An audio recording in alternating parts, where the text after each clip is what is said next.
Hello and welcome to Upfront. I'm Kang Titty.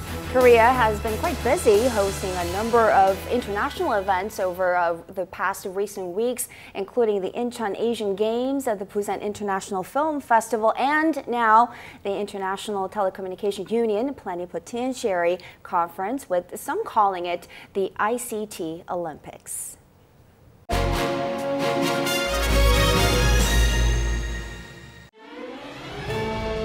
The ITU Plenipotentiary Conference 2014 is just about to begin. The ITU is the oldest affiliated organization under the UN. It is a consultative group with 193 member states in the field of information and technology. Korea officially joined the ITU in 1952 during the Korean War, and it was able to recover its communications network thanks to help from the international community. Along with its rapid growth during the 70s and 80s, Korea became an ITU Council member. In the 2000s, Korea rose as an ICT power nation, and this year it became a chair nation of the ITU Plenipotentiary Conference 2014, a renowned policy conference in the field of ICT. Korea has taken a huge leap forward from an ICT power nation to an ICT policy power nation. The ITU Plenipotentiary Conference 2014 will take place in Busan for 3 weeks. The global ICT field now has all of its focus on Busan.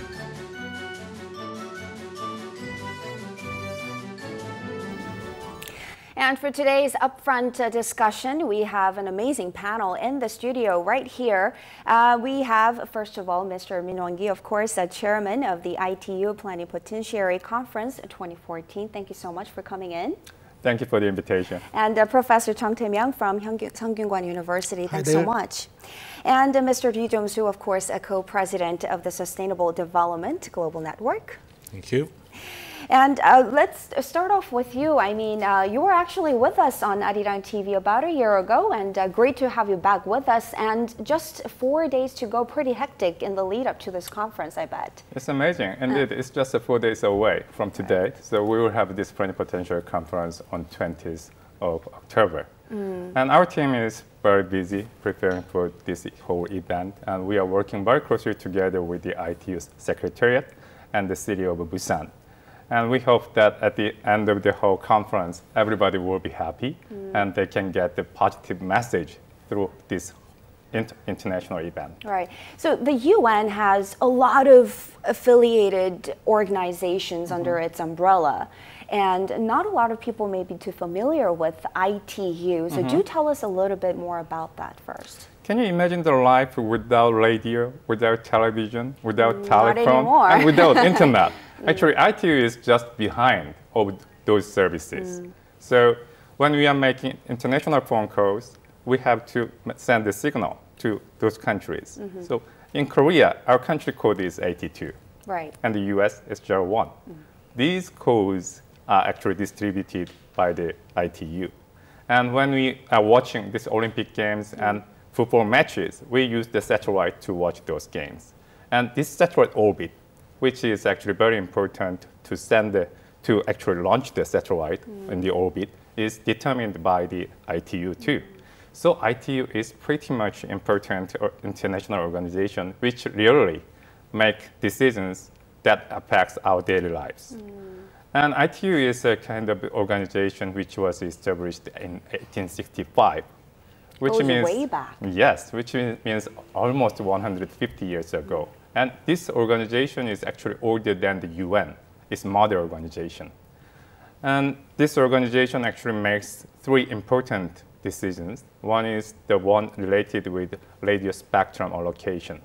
And the second one is the standardization. So ITU is working on setting up the standard for IT-related equipment and services, which ensures seamless connection of equipment and the interoperability of different services. And the third, and this one is the last one, but not least important, function of ITU is building capacity for developing countries. We are talking about all these fancy IT technologies, such as big data, cloud computing. But in reality, 2/3 of the whole world population is yet to connect it to the internet. So ITU is working for that arena too. So this is very important organization which make important decisions which impact our daily lives and which will actually influence our future lives too. I struggle, I hate this, but I struggle every time I try to say the word plenipotentiary. Is this used a lot on the UN stages? I mean, do tell us more about that word. Yeah, this is not a kind of the vocabulary we are using in our daily lives. Right. But this is pretty important vocabulary which is widely used in the diplomatic context. So when ambassadors go to certain countries, we call them ambassador. But their full name is ambassador, extraordinary, and plenipotentiary. This plenipotentiary means that a person is delegated power to make important decisions on behalf of their country. So the delegates who will come to the plenipotentiary will be delegated full power by their countries to make decisions in that conference. So this is a diplomatic term, so we are not using this plenipotentiary in our daily lives, but this actually gives the meaning that this conference is that much important. And that much important and that much, hopefully, accomplishments at the end of the day, at the end of the conference. That's probably what it is. But I would think that a lot of discussions regarding the ICT sector would be discussed on a private level. That's what I would normally think. So why is it important to discuss this sector or the future of this sector on the UN level? ICT started from the technology, but it's not technology anymore. As you said, we cannot live without a smartphone or PC even a day. Then also the ICT is a core competency of every industry. So it became the people's interest, including UN. Then let's talk about all those areas we are using the ICT, the medical area, education, then disaster control, or all these areas. In short, ICT plays a key role in world peace and economic prosperity. The UN may not just discuss about the matters in real world. They also talk about the happenings in cyberspace. So then ITU handles all the matters, the standard and those kind of developments, even the capacity building in developing countries. So the ICT is not just the general people's matter. It's all everybody's interest. That's why this is discussed in UN. So you talked about coming up with country codes for international phone calls, and you were talking about a little bit about cybersecurity and all that. So I mean, I just wonder, after this conference, what kind of practical results would people like me can see, as a result of this conference this year? One of the examples is you're going to look better in TV screens because we are that will work for me. setting up the better technologies and discuss about how we make the broadcasting better. Then other than that, and we also discuss a lot of different things, how we set up the policies and strategies for the future ICT technologies, and also how we help the developing countries to reduce the gap between the rich countries and the poor countries, the haves and not haves. So after this conference, we expect that we're going to get together and make a better future. And also another goal is that for Korea. The Korea is organizing this whole conference, and we are the chair country. So after this conference, we like to have a benefit of being noticeable to other countries, as long as the ICT is concerned.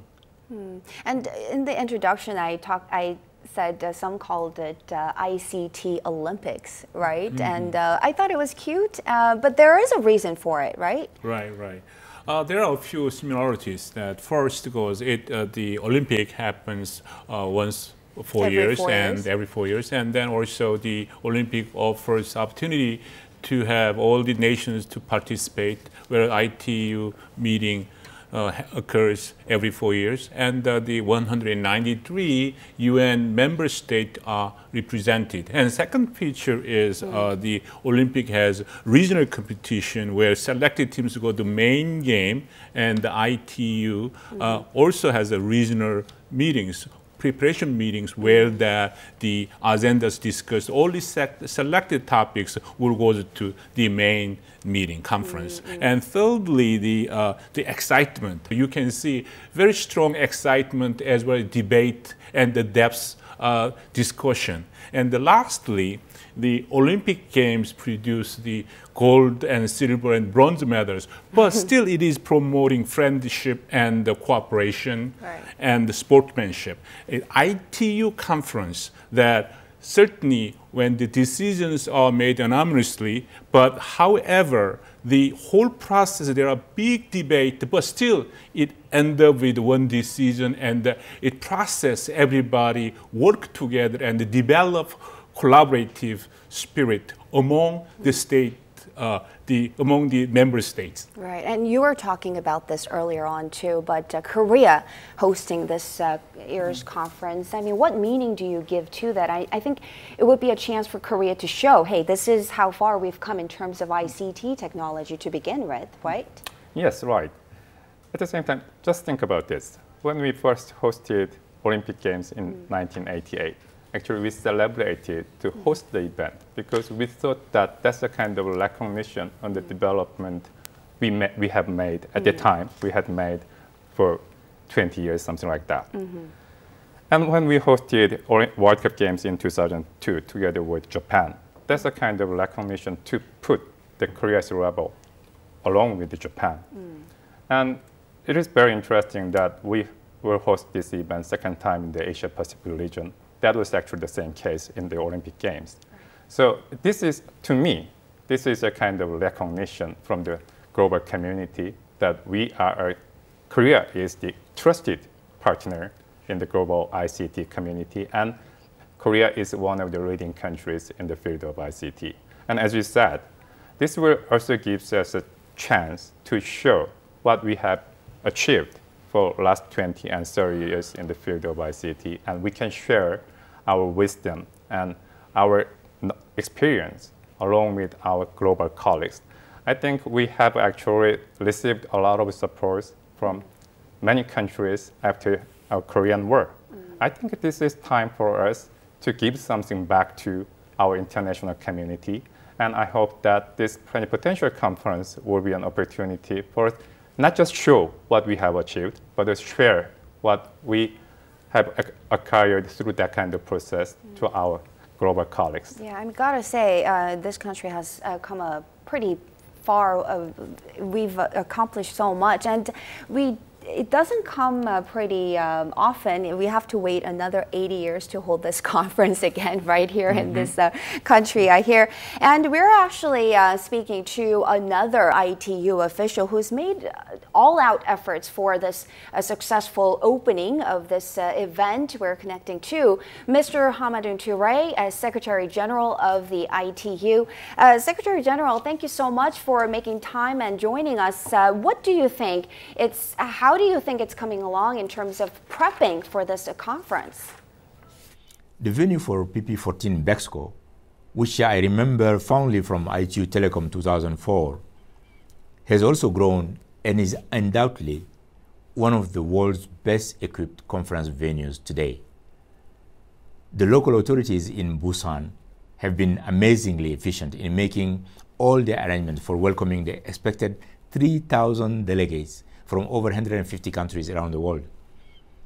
It is impressive, and I think I speak for all PP14 staff and delegates when I say I am impatient to arrive in Korea. So I can certainly see that you're very pleased with preparation so far. Now, what role do you think this conference will play in terms of setting the tone for related industries globally for the next 4 years? Well, PP14 is a truly important and influential conference that brings together the entire ICT ecosystem, from governments and national telcos to private sector, hardware and software developers, to the internet community, Together, we strive to put in place the cornerstones for ICT development in the coming 4 years. The resolutions that come out of PP, along with ITU's strategic plan, are the blueprint that will help the ICT sector flourish and bring connectivity to the billions of people still unconnected from today's emerging knowledge society. And so what are you expecting to see Korea do as a chair of this conference? We've been working very positively with our Korean hosts, and we are confident that the preparations and arrangements are all in place. At the same time, we have had a very good and constructive relationship with the PP14 chairman designate, Mr. Won Ki-min. Mr. Min is a very experienced senior official and a talented communicator. I am confident that he will prove an excellent helmsman at PP14, helping guide us all in our deliberations and steering us to a successful conclusion when we wrap up our discussions on November 7. My team and I are looking forward to working alongside him to make PP14 a landmark conference in ITU's history. All right, Secretary General, I will leave it there for now. Thanks so much for making time for us today, and good luck with the conference. That was Secretary General Toure of the ITU joining us from Geneva, Switzerland. And you know what? We're going to take a look at the ITU Conference 2014 in a slightly different angle in numbers and in very cool-looking graphics and keywords. So if you will, do take a look at this with me. So we have at the background right there. So it looks like an sort of like an IP address, but it's actually about the history of ITU and Korea's participation. And of course, it's a 3-week-long event from October 20th to November 7th as well. And so regarding a lot of events during the conference as well. And we also have, of course, you know, it being an IT conference, high-speed internet, and of course, wireless internet service. So basically to create a paperless conference, which I like very much. I mean, we go to conferences and we get like stacks of paper and we never go back to them anyways. Some of them we never open them up to begin with and we throw it out and it's a waste. So I guess that's the whole point that we're trying to make through this ICT conference as well. So that was a sort of like a bullet point summary of this ITU conference. Now, let's go back to you, Chairman Min. So tell us about the programs of this conference and maybe some of the discussions in the field of IT that are expected this year. There are 3 main aspects which would be discussed and dealt in the Plenipotentiary Conference. The first one is the election. Actually, there will be election in the Plenipotentiary Conference. This is very important. Election is always important. Politics. Yeah. So we'll select 5 elected posts: Secretary General, Deputy Secretary General, and directors of radio communication, standardization, and development. And these 5 elected officials will lead ITU for next 4 years. And there are other elections too. We'll also select 12 radio regulatory board members, and we will also elect 48 member states for council. So this council is actually convening in every year because Plenipotentiary Conference is held in every 4 years. So in between Plenipotentiary Conference in 4 years, this council is responsible for the all-important decision-making process. So being a council member is very important. And we are actually running for the council member. And also at the same time, we are running for the director for this standardization division. Those kind of elections will be held in the Plenipotentiary Conference. And the second aspect, which would be dealt in the Plenipotentiary Conference, is discussing and making resolutions on important policy topics. Professor Zhang mentioned about the 2 proposals we would submit in the Plenipotentiary Conference, but there will be a number of proposals from all across the world. We expect maybe 100 proposals coming from all different regions. Then the Plenipotentiary will discuss those proposals and will make decisions whether they will be adopted as a resolution or decisions or not.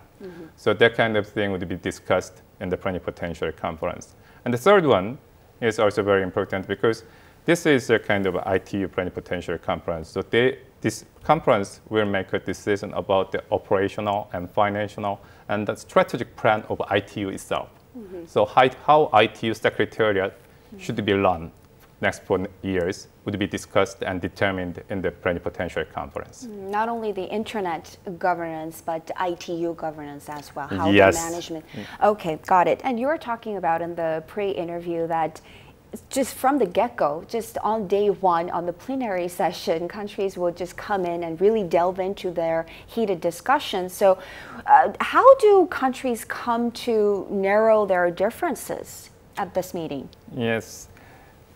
As Mr. Yu previously mentioned about, he made a good analysis, compare this Plenipotentiary Conference with the Olympic Games. Right. And because there are 193 member states and they have their own views. So it's almost impossible if we discuss these individual countries' proposals in the Plenipotentiary Conference. So we have actually 6 regions, and each region actually has held 4 or 5 regional meetings to sort out the kind of regional proposals, which is based on the individual proposals coming from individual country, and they actually formulate that as a regional proposal. So we'll see 6 regions' proposals, but at the same time, if individual country is not happy with the regional proposal, they are entitled to submit their own proposal as an individual proposal, but it does not have a weight as the regional proposal has. So when regional proposals come to the plenipotentiary, we actually analyze all the proposals and we just find out what are the kind of the common denominators and what are the main differences. And we use the subcommittees to discuss and to sort out these differences. But sometimes there are issues which countries cannot easily compromise with each other. In those cases, those kind of proposals come directly to the plenary. And in the plenary, we discuss this issue. One good thing here is this ITU has great tradition of consensus building. When you look at the rules of procedure, we can use voting to make a decision on matters which member states have different views. However, we have rarely used voting to make a decision. ITU normally use this consensus building procedure. This is very painful and requires a lot of time and sessions. However, this is international body. And if you are not coming up with any kind of compromise, everybody will be a loser. So I hope that even in this plenipotentiary conference, we have many issues which member states have different views. But with the tradition, we cherish the consensus building tradition and the spirit of togetherness. I hope that we can come up with a good resolution which reflect all different views and ideas of different member states. Actually, Korea belongs to region E. Then last year we set up this proposal, wrote the draft, then sent it to the other countries and got some reviews. And also we invited some big mouth and they coming to Korea and discuss these items with them. And we change the topics, we negotiate some contents. Some countries don't like some kind of vocabularies, then we changed it. And finally, in region E, then they agreed to submit this proposal, these agenda items to main conference. So as he said, we expected this is going to be a smooth process in the main conference. And it's certainly meaningful that Korea got to play a big part of this, right? Just adjusting some of the agenda items. And it's certainly meaningful to coming from the status of once the follower or the standardized standard follower to an agenda setter, right? Well, I guess what some say expressed as Korea has been the faster follower rather than the first mover, but I think the Korea has been let's say, sort of a very good team player to follow the international the agenda and in line with the national priority. And to become the UN agenda setter is very significant. It's like I can compare this as a curator who has power to select own kind of artwork to display at the biggest museum in the world. So when it comes to UN naming or agenda setting, it's so complicated, so difficult, as Chairman Min said. Yeah. Every country has promote, advance their own interest. So because why? The agenda is set. As you said, that the one process is very boring and painful, but once the agenda is set, the UN, the agencies live with that. All the resources allocation, the financial funding will goes with the agenda. Yeah. In the classroom, if you raise the issues or propose some idea, then you're going to implement it. You're going to be the leader of those the ideas. It's the same thing. If you propose some ideas to or agenda items to main conference or PP14, then probably then we're going to be the leader in this area. So IoT and ICT convergence is very important area, and ICT is concerned. So we hope that we're going to be the leader of that industry. Certainly. And you briefly mentioned this, Mr. Ryu, but Chairman, this conference being held right before 2015, excuse me, is that symbolic enough or substantively significant that we're discussing it now at this point? Yes, I think year 2015 is very important year, especially that's the 150th anniversary of ITU. But at the same time, year 2015 is the target year of MDG. So after year 2015, UN will work on this Sustainable Development Goal. That will be a new goal for the United Nations. But here in the 2015, we have to look back what kind of achievements we have made through this UN MDG program. At the same time, what kind of things have been delivered through the ITU. Now, in this Plenipotentiary Conference, ITU can discuss what will be the future of ITU, as well as what kind of contribution IT sector can make for the future development of global community, namely the Sustainable Development Goal. This Sustainable Development Goal is different from MDG in a sense it includes the notion of environment. Not just social-economic development, but sustainable economic environmental development.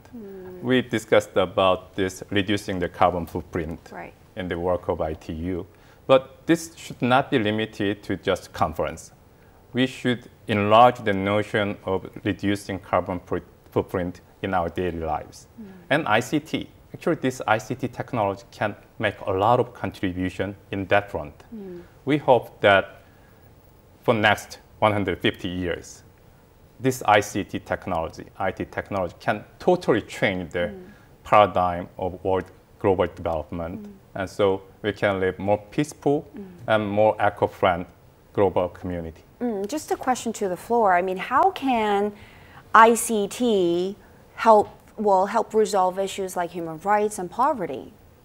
Well, one of the examples that I can tell you is that when I was part of UN Foundation and we did a lot of the saving model infant reduced model infant mortality, where that we use the what we call the M-Health, but E-Health, using the mobile phone to follow in terms of conditions of mother or infant and reporting back to headquarters, and then this remote data, there's no doctors and no nurses, so the headquarters send back the text message that how to treat this mother or baby until the doctor or medical professional arrive at that place. Right? So that's one of the example whereas the using for health mother. But there are other, the disaster, as mentioned, the disaster control, and also another part is that even the talking about the climate changes, that so many areas that this technology can be utilized. And then that means that this all the UN urgent agenda, that's where this old technology can be applicable and also the measurable, and in terms of the carrying out whole process, this can be the critical tool. So tell us, who is going to be there speaking about what is important to people like me in the press, obviously, and also for non-techie, non-tech-savvy IT people like me, again, what kind of programs are you thinking about or getting ready just so that the public can really understand this conference and enjoy it, be part of it? Actually, this plenipotentiary conference will be open to the general public through webcast. And the conference room isn't because of the space. It's mainly for the delegations. We expect there will be 3,000 delegates coming from all across the world, and among them there will be about 150 ministers and vice ministers from foreign countries. With that plenipotentiary conference, we are planning to have side events, which includes exhibition and global conference, and these Korean Hallyu events too. So the general public can access to that kind of exhibitions and conferences and Hallyu events to see and to feel what will be the future ICT technology, and to listen what would be the kind of the issues that have any kind of importance in our daily lives through ICT. And through these Hallyu events, I hope that the general public can enjoy the most tech-oriented entertainments together with our foreign guests. Downloading a 100-minute film in just 5.6 seconds. Valet parking by smartphone. A vending machine that chooses the right coffee for your body. The conference center for the ITU Plenipotentiary is made up of a smart city that includes all kinds of cutting-edge technology. The ITU Plenipotentiary Conference is a significant meeting as it decides the main direction of the global ICT industry for the next decade. And at the upcoming ITU conference that will take place in Korea, about 300,000 participants are expected to participate, including ministers, vice ministers, businessmen, scholars, journalists, and the public. According to a report from the Korea Information Society Development Institute, Korea can expect economic benefits of more than $660 million from the conference. It is a much-anticipated event that can enhance the nation's brand power, share Korea's creative economy model, and expand diplomatic capabilities in the global IT field. And do you think that maybe this conference, Professor, we talk a lot about the current administration's in Korea's creative economy drive. Could this be in line with that? Could that help this vision? I think it is. Even though it's not, we should make it on the line. Sure. Then actually the ICT used to be a tool to create a new economy. Then actually 2007 we had the OECD ministerial meeting in Korea, Seoul, Korea. Then the theme was the internet economy, then how we can utilize or use the ICT to make the internet better and make the economy prosperity. Then in the same sense, then the ICT tool can resolve lots of problems and make a more valuable products by applied to the other industries. I think that's the kind of creating new economy. Our government keeps saying that we should create some economy. Then I don't think that something is coming out from nothing. We should use some kind of tools to make it better. Then we increase the value from 10 to 100, and ICT can be used. Then this main conference can contribute to make this kind of ICT technology better and promoting this ICT technology to some others. For example, like as you said, how can we help the human rights or the poverty to by having this kind of ITU conference? There are two ways. One is ICT can be directly used to enhance the human rights or help the poor countries by educating those people. Then if we cannot send all the people to educate those countries, but we can use ICT technology to help them, like Rwanda, they have they built the infrastructure by using the Korean technology, and they also providing the PCs and notebooks. Then we can develop some contents for Rwanda and educate them. Then they can manage their economies that way. And also, if we make the industry better by applying the ICT, then we can make more money. Then we can spend those money for the poor people and to enhance the human rights. Let's talk about the election. I mean, you briefly mentioned it, but the politics at ITU is also important because you said, like you said, it will set the tone for the next 4 years of ITU. So what are we talking about? You were talking about the structure or the system. So do tell us about more of the political side of ITU this year. I told you that there are 5 elected posts: Secretary General, Deputy Secretary General, and Directors for Standardization and Radio Communication and Development. And there are single candidates for Secretary General post and directors for Radio Bureau and directors for Development Bureau. So only 2 posts are in competition.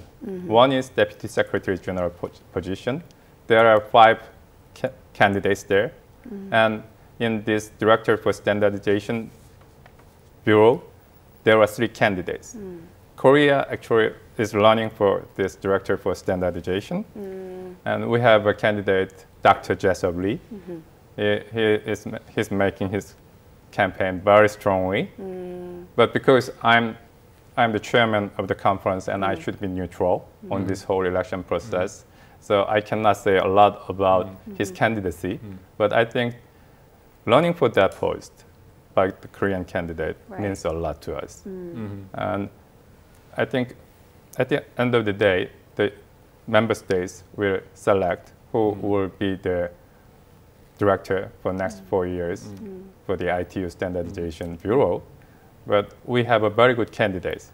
ICT, or the IT sector, has now become a new arena of diplomatic leverage almost. What do you think?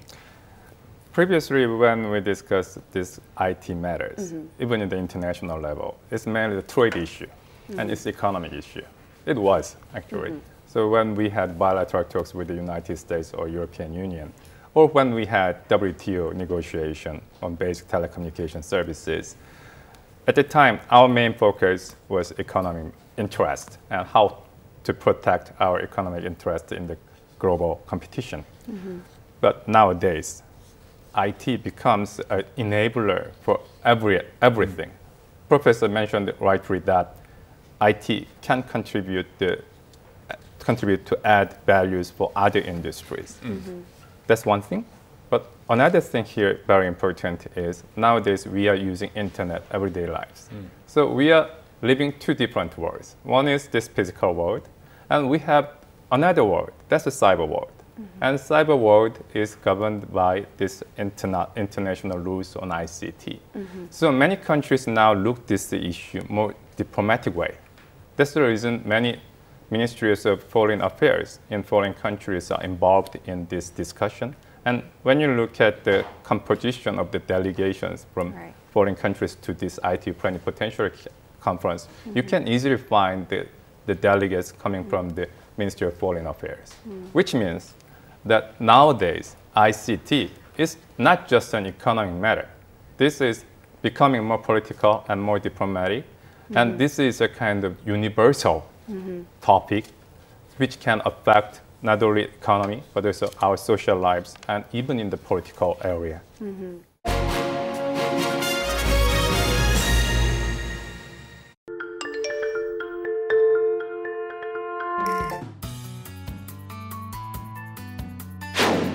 The ITU Plenipotentiary Conference is a decision-making meeting hosted by the International Telecommunication Union and is one of the biggest in the field of ICT. Ministers from around the world gather to decide major policies and establish ITU governance. At the conference, a variety of issues related to the ICT field will be discussed, including internet-related public policy issues, cybersecurity, strategic plans for the ITU, and other global ICT issues. The ITU Plenipotentiary Conference 2014 will also feature side events such as the world-class ICT exhibition, Global ICT Conference, and Smart Hallyu Festival, where the future of ICT will be discussed.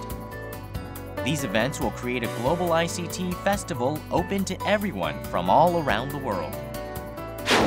Today, ICT is a driving force of the global community, and the ITU Plenipotentiary Conference has taken a leading role in developing the world of ICT. And this year, the future of ICT takes shape here in Korea.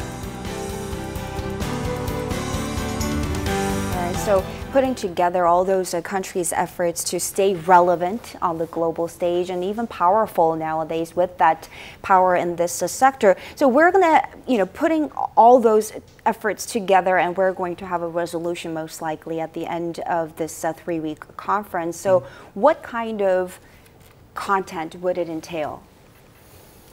So at the end of the conference, the member states will sign the final act. The final act will be composed of the resolutions and decisions and recommendations, which would be actually agreed by all member states and decided by the Plenipotentiary Conference. So if we agree upon those decisions and resolutions and recommendations, then member countries come back to their country and need to implement those recommendations, resolutions, and decisions into their policy framework. In the meantime, ITU itself needs to reflect decisions made by the plenipotentiary into their working program. So their budgets would be allocated to the programs which would be determined by the plenipotentiary. So the decision we will take in the plenipotentiary will impact the operation of ITU for next 4 years and policy-making procedures in most member states in the ITU. And also prior to this main conference, the Korea hosted the ICT minister meeting with about 50 ministers from so many different countries to discuss about the future of ICT under the theme, the future role of ICT, sustainable development with inclusive ICTs. From the minister meeting, they are supposed to proclaim the Busan Declaration. The declaration is very important. 2007, after the OECD minister meeting, we had the Seoul Declaration. Then in every meeting and every seminar, they refer this declaration.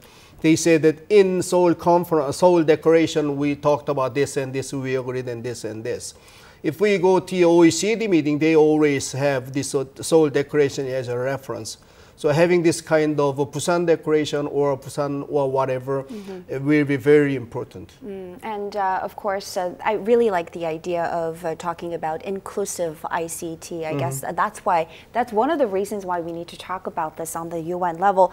And over the past year or so, you've been working very hard to become the chairman of this Plenipotentiary Conference. So more on a personal note, maybe, or in your official capacity, what role do you plan to play as the chairman of this capacity? This meeting, we will have 193 member states and sector members and associates. So this meeting is not a kind of small conference. So countries can have different views. I see my role as chairperson to facilitate the discussion among all member states. So even though when they come to the conference, they may have different views, but when we finish our work, we'll have just one opinion and one idea which can be shared all together. So that's quite a big picture burden on your shoulders, right? For all of us, I should say. Right, all of us, but especially you, Chairman, I gotta say. And so we've had quite a run so far, and any closing final remarks? Mr. Ryu, maybe we'll start with you. Well, any area that would like to have maintain the global authority, I think three parts are necessary to be sufficient enough. One is technology, two is the leadership, is manpower, and third is financial backing. And as far as seeing that the ICT area, we have technology here, we have leadership, global leadership, like Chairman Min and Dr. Jung and the other colleagues. And we really, Korea, really empowering this field with politically and financially backing, and therefore we really continue to sustain this power and this authority. All right, and Professor, any? Yeah, two things. I hope that the PP14 conference will not be just for the big event for ICT related to people, but also a festival which all the Korean people can participate. Then it will be the history moment. I like to suggest Korean people that just come and be a part of the history moment. Then the ITU preparatory group prepared a lot of events. Then Science and Creative Festival for Youth. Then exhibition including World IT Show and Health IT Show for general audience. Yes.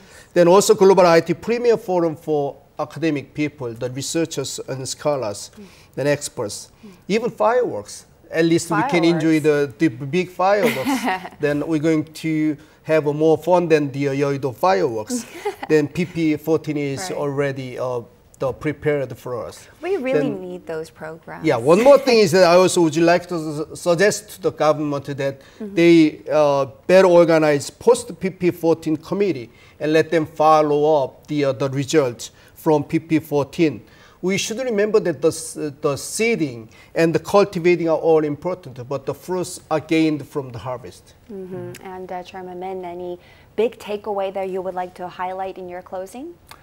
I just want to share my view on what I expect and what I hope to deliver at the end of this conference is the kind of message to the global community that Korea is ready to be the leader in the field of ICT, not just in the marketplace, but even in this diplomatic arena.